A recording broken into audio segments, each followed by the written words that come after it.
نزول قرآن کے اندر جو مضامین ہے، سب سے پہلا مضمون ہوگا تنزلات ثلاثہ، کہ قرآن کریم کا نزول کتنی مرتبہ ہوا، نزولی تدریجی اور کیا ہے، یعنی قرآن کریم ایک ساتھ کیوں نازل نہیں ہوا بلکہ اور تدریجاً کیوں نازل ہوا۔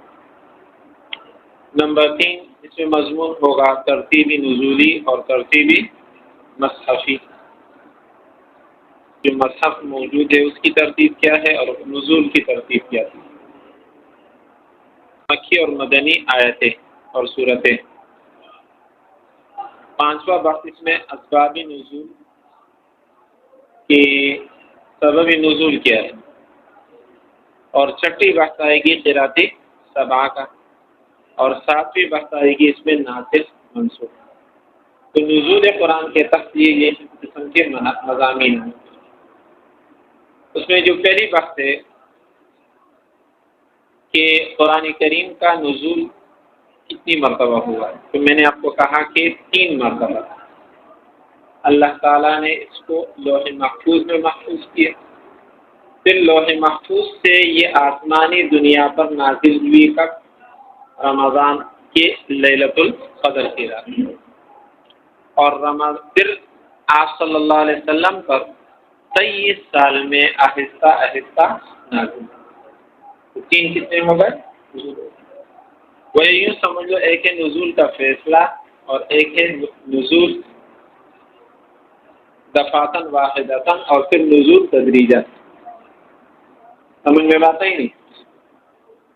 دوسری بات اس میں یہ ہے کہ مشرکین مکہ کا بھی اعتراض تھا اور آج کل کی ملاحدہ کا بھی اعتراض کہ قرآن کریم کا نزول تدریجاً کیوں ہوا، تھوڑا تھوڑا کر کے کیوں ہوا، ایک ساتھ کیوں نازل نہیں ہوا۔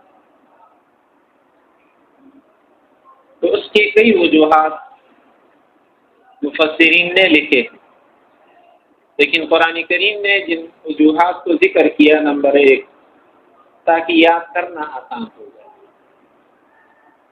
یاد کرنا، چونکہ تھوڑا تھوڑا کر کے نازل بھی ہو رہا ہے اور ساتھ ساتھ میں یاد بھی کر رہے ہیں، تو یاد کرنا کیا ہوتا ہے، چونکہ وہ امی قوم تھی جس میں قرآن کریم نازل ہوا، تو وہ کون سی قوم تھی؟ لکھنا پڑھنا نہیں جانتی۔ نمبر 2، تاکہ عمل کرنا آسان ہو جائے۔ یہ تمام وجوہات قرآن میں ہے، میں حافظ نہیں ہوں لہذا آیتیں مجھے یاد نہیں، لیکن یہ وجوہات ہے تاکہ عمل کرنا کیا ہو جائے۔ مثال کے طور پر شراب کے متعلق ابتداءً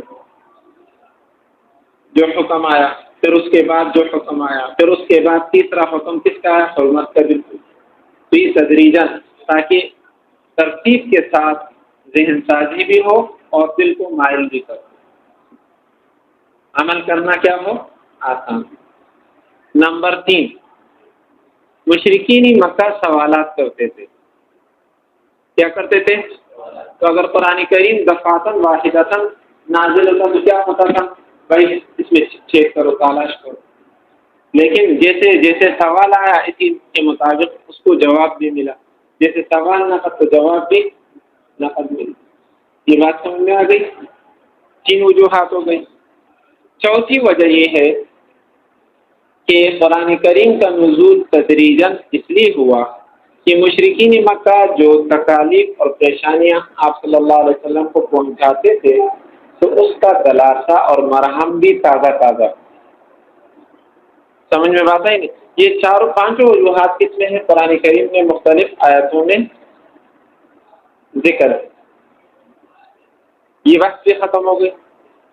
تیسری بات اس میں یہ ہے کہ قرآن کا جو ترتیبی نزولی ہے، کل میں نے آپ لوگوں کو بتایا تھا کہ نزولی ترتیب کے اعتبار سے سب سے پہلی جو سورت ہے وہ سورہ علق کی 5 آیتیں، اور سب سے آخری سورت جو نازل ہوئی پوری وہ کیا ہے، سورۃ المسد، جو حجۃ الوداع کے موقع پر نازل ہوئی، اور سب سے آخری آیت جو نازل ہوئی وہ آپ علیہ السلام کی رحلت سے 9-10 دن پہلے نازل ہوئی تھی، واتقوا یوما ترجعون فیہ الی اللہ، یہ آیت نازل ہوئی۔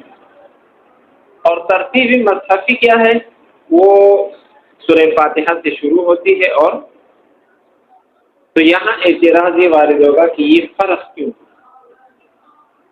ترتیب نزولی اور ترتیب مصحفی میں فرق کیوں؟ آسان مثال سے آپ کو سمجھاتا ہوں۔ ایک لڑکا میڈیکل اسٹوڈنٹ یا صرف پڑھ رہا، تو میڈیکل کی کتاب میں استاد جو اس کو پڑھائے گا ابتداءً وہ سر کے متعلق جتنی بحث ہوگی وہ سب پڑھائے گا۔ پھر اس طریقے سے یہ آنکھ لیا جائے گا، ناک، منہ، اس طریقے سے یہ چلتا پورا بدن کا تذکرہ اس میں۔ لیکن جب وہ شخص پریکٹیکلی عمل میں جائے گا اور کسی شخص کے پیٹ میں درد ہوگا تو وہ کہے گا کہ نہیں صبر کرو، سب درد کا پہلے والا آ جائے تو اس کا میں علاج کروں گا، پھر بعد میں۔ فرق نہیں آیا سمجھ، بات آ گئی سمجھ میں نہیں؟ تو چونکہ ایک تو وہ ابتداءً کیا ہوتا ہے تعلیم دینا، تو وہ تو ضرورت کے مطابق قرآن کریم نازل ہو، باقی لوح محفوظ میں بھی قرآن کریم اسی شکل میں ہے جو آج ہمارے اور آپ کی شکل سامنے ہے۔ سورہ فاتحہ سے شروع ہے اور کیا ہے سورۃ الناس پر فیصلہ۔ یہ بات بھی سمجھ میں آ گئی۔ اب اس کے بعد مکی اور مدنی مختصر ذکر کر رہا ہوں بیٹا۔ اگر آپ یہ کتاب دیکھو گے نا علوم قرآن تو آپ کو خود اندازہ ہو جائے گا کہ یہ وقت کتنی لمبی ہے۔ میں نے مختصر پوائنٹ اس کے لیے جو آپ لوگوں کی کام ہے سمجھ میں آ گئی۔ مکی اور مدنی آیتوں سے کیا مراد ہے تو یاد رکھ لیں، یہ آپ لوگوں کو پہلے بتا دوں، آپ صلی اللہ علیہ وسلم 13 سال نبوت ملنے کے بعد 13 سال تک آپ مکہ مکرمہ میں رہے، اور نبوت ملنے کے بعد 10 سال تک آپ صلی اللہ علیہ وسلم مدینہ منورہ میں رہے، ٹوٹل 23 سالہ زندگی ہو۔ تو مکی اور مدنی آیتوں سے مراد یہ ہے کہ جو آیتیں ہجرت سے پہلے نازل ہوئی، ہجرت سے چاہے وہ مکہ میں ہو یا مکہ سے باہر ہو، وہ مکی کہلاتی ہے۔ نہیں عریبہ جو آیتیں یا جو صورتیں ہجرت سے پہلے نازل ہوئی، چاہے وہ مکہ میں نازل ہوئی ہو یا باہر مکہ کے باہر، تو وہ مکی کہلاتی ہے۔ اور مدنی آیات اور مدنی صورتیں وہ کہلاتی ہے جو ہجرت کے بعد نازل ہوئی، اگرچہ وہ مکہ میں کیوں نہیں نازل ہوئی، جیسے سورۃ النصر نازل مکہ میں ہوئی لیکن بالاتفاق مدنی، کیونکہ یہ ہجرت کے، یہ بات میری سمجھ میں آ گئی، یہ بات بھی سمجھ میں آ گئی۔ پھر مکی اور مدنی آیتوں میں احکام میں جو فرق آتا ہے، مکی آیتوں میں اصول کا تذکرہ، ایمان باللہ، ایمان بالرسول، ایمان بالقرآن اور ایمان بالآخرہ، یہ اصول ان کا تذکرہ۔ مدنی آیتوں میں اور مدنی صورتوں میں احکامات کا تذکرہ ہے، ایک فرق۔ نمبر 2، مکی آیتوں میں چونکہ آپ صلی اللہ علیہ وسلم لوگوں کو عبودیت سے نکال کر ایک امت بنا رہے تھے، کیا بنا رہے تھے؟ لہذا نظریات کی اصلاح ہو رہی تھی، سمجھ میں بات آئی؟ اور مدنی زندگی میں چونکہ ریاست بن گئی تھی تو ریاستی احکامات نازل ہوئے، اس کو سیاست کہتے ہیں۔ میری بات سمجھ کہ بھائی اگر رعایا اور حکمران کا تعلق آپس میں کیسے ہوگا، حکمران کے اندر کون سے اوصاف ہونے چاہیے، رعایا کن چیزوں میں اس کی موافقت کرے گی، میری بات سمجھ۔ اسی طریقے سے جب دو فریق آپس میں لڑیں گے تو صلح اور جنگ کے قوانین کا تذکرہ ہوگا، انفرادی اصلاح کے حوالے سے بھی تذکرہ ہوگا اور اجتماعی حوالے سے بھی ذکر ہوگا۔ اسی طریقے سے عائلی قوانین بھی عموماً کیا ہے مدنی صورتوں میں آئے، گھریلوی زندگی کے متعلق سمجھ میں بات آئی نہیں؟ نمبر 3 یہ ہے کہ مکی زندگی میں چونکہ آپ صلی اللہ علیہ وسلم کا حکم تھا جہاد نہیں کرنے کا، لہٰذا صبر کی تلقین، لیکن مدنی صورتوں میں جہاد کا حکم، مدنی صورتوں میں کیا ہے؟ جہاد کا حکم۔ یہ بات سمجھ میں آ گئی؟ اس کے بعد اسباب نزول، کبھی ایسا ہوتا تھا بیٹا کہ کسی نے کوئی سوال کیا، اس سوال کے جواب میں آیتیں نازل ہوئی، یا کوئی حادثہ یا واقعہ پیش آیا، اس کے متعلق کوئی صورت یا آیت نازل ہوئی، تو اس واقعے یا اس حادثے یا اس سوال کو شان نزول کہتے ہیں، سبب نزول کہتے ہیں۔ بات نہیں ہے سمجھ؟ تو شان نزول کسے کہتے ہیں؟ وہ واقعہ یا وہ کیا ہے حادثہ یا وہ وقت کیا ہے سوال جو اس آیت کی نزول کا کیا بنا ہے، یہ شان نزول کہلاتا ہے۔ لیکن کبھی ایسا ہوتا ہے ایک ہی آیت کے متعلق کہتے ہیں نزلت فی کذا، نزلت فی کذا، نزلت فی کذا، اس کا کیا ہوتا ہے؟ تو اس بارے میں اتنی بات سمجھ لینا کہ اگر کسی واقعے کے متعلق نزلت فی ہی آ جائے تو یہ سبب نزول ہے، اور نزلت فی قضا کا مطلب یہ ہے کہ اس جیسے واقعہ بھی یہ سبب نزول بن سکتا ہے، شان نزول نہیں ہے یہ بن، یہ بات سمجھ میں آ گئی؟ جیسے آپ لوگوں نے ترجمہ پچھلے سال بھی پڑھا، اس سے پچھلے سال بھی پڑھا ہوگا، تو اس میں بتا اوقات استاد کہتا ہے کہ ایسے واقعے کے متعلق یہ ایسے نزول، تو شان نزول نہیں ہوتا، وہ شان نزول تو کوئی اور ہوتا ہے، لیکن وہ واقعہ بھی سبب بن سکتا ہے۔ یہ بات سمجھ میں آ گئی؟ اب اس کے بعد جو وقت ہے وہ قرات سبع کا ہے۔ قرات یہ اہم وقت ہے اور مشکل ترین وقت ہے، لیکن اللہ تعالی ہمارے اکابر کو جزائے خیر دے، مولانا تقی صاحب دامت برکاتہ عالیہ دوسرے حضرات، انہوں نے مختصر انداز میں جو سمجھا ہے وہی سمجھا، سمجھ میں بات آئی؟ پچھلے سال فوز الکبیر میں بھی آپ لوگوں نے پڑھا ہوگا، تو اتنی بات یاد رکھ لو، مکہ مکرمہ میں جتنے سال آپ صلی اللہ علیہ وسلم رہے تو اس وقت قرآن کے مخاطب مشرکین تھے، اور وہ کون سا لغت تھا؟ لغت قریش۔ لیکن جب آپ صلی اللہ علیہ وسلم مدینہ منورہ تشریف لائے، دریا اسد میں تو اسلام پھیل گیا، اب باہر کے لوگ بھی اس میں داخل ہوئے، باہر کے لوگ بھی، تو بعض قبائل بعض الفاظ کو ادا نہیں کر سکتے، یہ ادا کرتے ہیں تو کچھ اور انداز سے ادا کرتے، تو آپ صلی اللہ علیہ وسلم نے اللہ تعالیٰ سے دعا فرمائی، تو آپ علیہ السلام کو 7 حرفوں پر، یہ تفصیلی حدیث ہے میں مختصر کر رہا ہوں، 7 حرفوں پر قرآن پاک کو پڑھنے کی اجازت ہے۔ اب ان 7 حرفوں سے کیا مراد ہے؟ ان 7 حرفوں سے کیا مراد ہے؟ تو اس کے متعلق اتنی بات یاد رکھ لینا کہ یا تو ان 7 حرفوں سے مراد 7 لہجے مراد۔ دیکھیے میں آپ کو ایک آسان سی مثال سمجھاتا ہوں،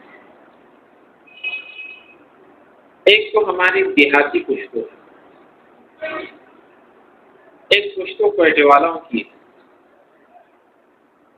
ایک پشتو وزیرستان والوں کی ہے، ایک باجوڑ والوں کی ہے، دونوں میں دیکھو پشتو ایک ہے لیکن کتنا فرق ہے؟ تو یا تو اس اختلاف سوا سے مراد کیا ہے؟ 7 حروف سے مراد کیا ہے؟ لہجوں کا اختلاف۔ کیا مراد ہے؟ کہ بعض قبائل ایسے تھے کہ وہ ضمائر کے ساتھ شین لگاتے تھے، جیسے اعلی کش، مین کش، یہ بات سمجھ میں آ گئی نہیں ہے؟ تو اسی طریقے سے وہ ضمائر کیا لگاتے تھے؟ شین لگاتے تھے۔ تو یا تو اس اختلاف سے مراد کیا ہے؟ لہجوں کا اختلاف، کیونکہ عرب کے اندر جو مشہور قبائل تھے وہ 7 قبائل تھے، تو قرآن کریم کو ان 7 قبائل کے لہجوں میں پڑھنے کی اجازت دی گئی۔ وہ قبائل کون سے تھے؟ نام بتاتا ہوں۔ نمبر 1 قریش، نمبر 2 سعد ابن بکر، قبیلہ سعد ابن بکر، نمبر 3 حوازن، نمبر 4 تمیم، نمبر 5 یمن کے لوگ، قبیلہ حذیل اور قبیلہ ربیعہ۔ یہ 7 قبائل۔ تو گویا 7 حروف سے مراد کیا ہے؟ 7 لہجے مراد۔ ٹھیک ہے، یا 7 حروف سے مراد 7 نوعیتیں مراد ہیں۔ 7 نوعیتیں۔ مثال صیغے کا اختلاف، ربنا باعث، اور دوسرے ایک میں کیا ہے؟ ربنا باعث۔ تو صیغے کا اختلاف ہوا۔ نمبر 2 مفرد اور جمع کا اختلاف، کہ ایک لہجے میں اس کو مفرد استعمال کرتے تھے، دوسرے لہجے میں کیا ہے؟ لیکن یاد رکھ لیں ان نوعیتوں کے اختلاف سے معنی میں کوئی فرق نہیں آتا۔ نمبر 3 مادے کا اختلاف، نہیں، نمبر باب کا اختلاف، کہ ایک قبیلہ اس کو ایک باب سے استعمال کرتا ہے، دوسرا قبیلہ اس کو۔ نمبر 3 مادے کا اختلاف، جیسے ننشرھا ننشزھا، مادہ بدل جاتا ہے۔ نمبر 5 اعراب کا اختلاف، اعراب کا اختلاف سے زبر زیر پیش میں جو آ رہا ہے۔ اور نمبر 6 تجوید کا اختلاف، کہ موٹا پڑھنا ہے باریک پڑھنا۔ یہ تم لوگوں نے رمضان الحمداوی کا قرأت سنی ہے، پھر لفظ اللہ آتا کتنا موٹا کر کے پڑھتا ہے، حالانکہ دوسرے قرآن اتنا موٹا نہیں کرے، لیکن وہ کتنا موٹا پڑھتا ہے، جیسے منہ بالکل بھر جاتا ہے۔ تو کیا ہے؟ یعنی تجوید میں موٹا اور باریک پڑھنے کا اختلاف۔ یہ بات سمجھ میں آ گئی؟ اختلاف سبق کی وقت ختم ہو گئی مختصر سی۔ اب اس کے بعد یہ یاد رکھ لو کہ حضرت عثمان غنی رضی اللہ تعالیٰ سب کو ایک ہی قرأت پر جمع کیے، مختلف صحیفوں میں تھا، تو انہوں نے ایک کیا نسخے بنائے، 7 نسخے بنائے، اور 7 نسخے مختلف علاقوں میں بھیجے کہ آئندہ کے لیے قرآن کسی نے پڑھنا ہے تو وہ کس انداز میں قریش کے لہجے میں۔ یہ بات سمجھ میں آ گئی؟ یہ جو 7 عشرہ ہے یہ وہ والا نہیں ہے اختلاف۔ 7ویں وقت اس میں آئے گی ناسخ منسوخ، ناسخ منسوخ۔ ناسخ دیکھو بسا اوقات ایسا ہوتا ہے، ایک حکم آتا ہے ایک وقت تک، پھر اس کے بعد دوسرا حکم، تو یہ جو پہلا حکم ہے اس کو منسوخ کہتے ہیں، اور جو دوسرا حکم آتا ہے اس کو کیا کہتے ہیں؟ اور اس عمل کو کیا کہتے ہیں؟ نسخ کہتے ہیں۔ اس عمل کو کیا کہتے ہیں؟ نسخ کہتے ہیں۔ مثال کے طور پر شراب پہلے حلال تھی، پھر اس کے بعد حکم یہ آیا کہ بھائی تم نماز کے حالت میں جب نماز پڑھو تو پھر اس وقت شراب نہیں پی، تو اب 2 چیزوں میں اختیار، یا نماز پڑھو یا شراب پی۔ تو صحابہ نے نماز کو کیا اختیار کیا۔ پھر اس کے بعد ایک اور حکم آیا کہ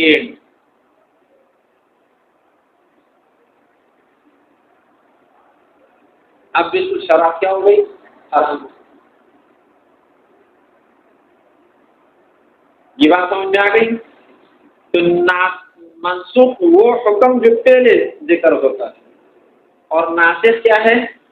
جو دوسری نمبر پر آتا ہے جو بات، اور اس عمل کو کیا کہتے ہیں؟ نسخ۔ اب قرآن میں نسخ ہے یا نہیں؟ تو مفسرین نے 30 مقامات کا تذکر کیا. کتنے؟ جبکہ پچھلے سال تم لوگوں نے فوز الکبیر میں 5 کرے.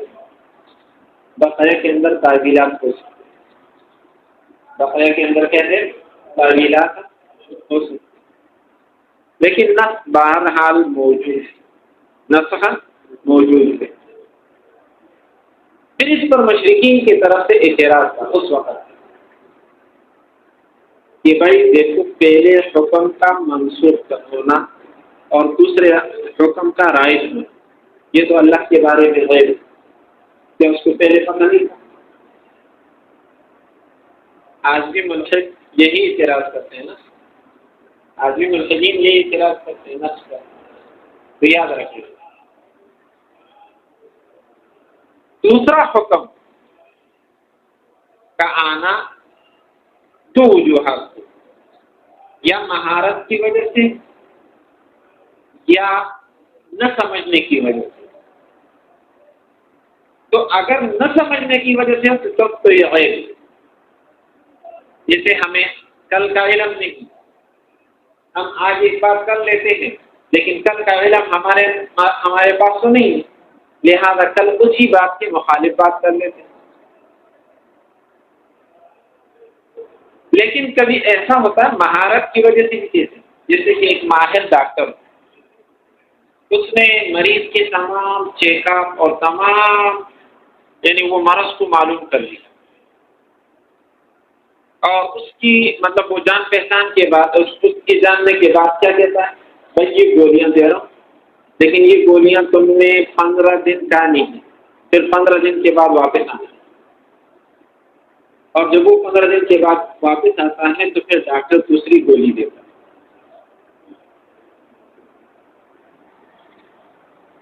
تو یہ تبدیلی تصاوات جو لوگ سے، یہ اس وجہ سے نہیں کہ وہ ڈاکٹر جانتا نہیں کہ اس کو یہ دوسری گولی کھلانی نہیں، وہ جانتا ہے لیکن چونکہ اس میں پہلے چند چیزوں کی کمی تھی، ان چند چیزوں کو پورا کیا گیا پہلے گولیوں سے، پھر اس کے بعد اس کو دوسری گولی.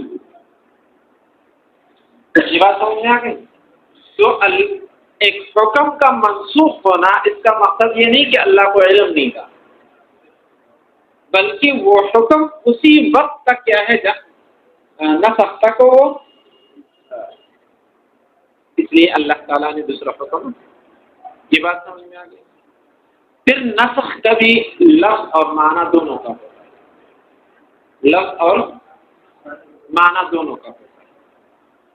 یعنی حکم بھی منسوخ، الفاظ بھی، جیسے کہ بعض حضرات کہتے ہیں کہ یہ دعائے قنوت یہ بھی قرآن کی آیت ہے، لیکن نہ الفاظ موجود ہے نہ تلاوت، یعنی تلاوت بھی اور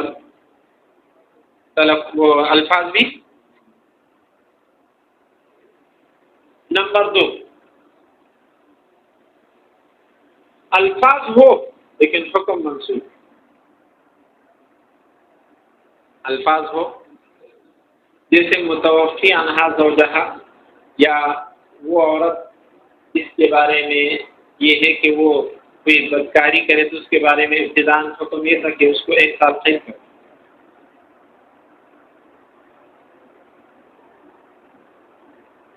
اسی طریقے سے وہ عورت جس کا خاوند مر جائے تو اس کے بارے میں پہلے حکم یہ تھا کہ وہ کیا کرے، 1 سال تک گھر میں بیٹھی رہے. الفاظ ہے لیکن جب حکم منسوخ ہو جائے سمجھ میں بات ہے. حکم باقی ہو الفاظ منسوخ ہو، جیسے کہ وہ حدیث مشہور میں الشیخ والشیخۃ، تو حکم باقی ہے لیکن الفاظ کیا ہو گئے ہیں. تو گویا بیٹا ہم لوگوں نے تعریف میں کتنی باتیں پڑھ لی صرف ابھی تک. القرآن کلام اللہ المنزل علی الرسول صلی اللہ علیہ وسلم. آج کے لیے ٹھیک ہے.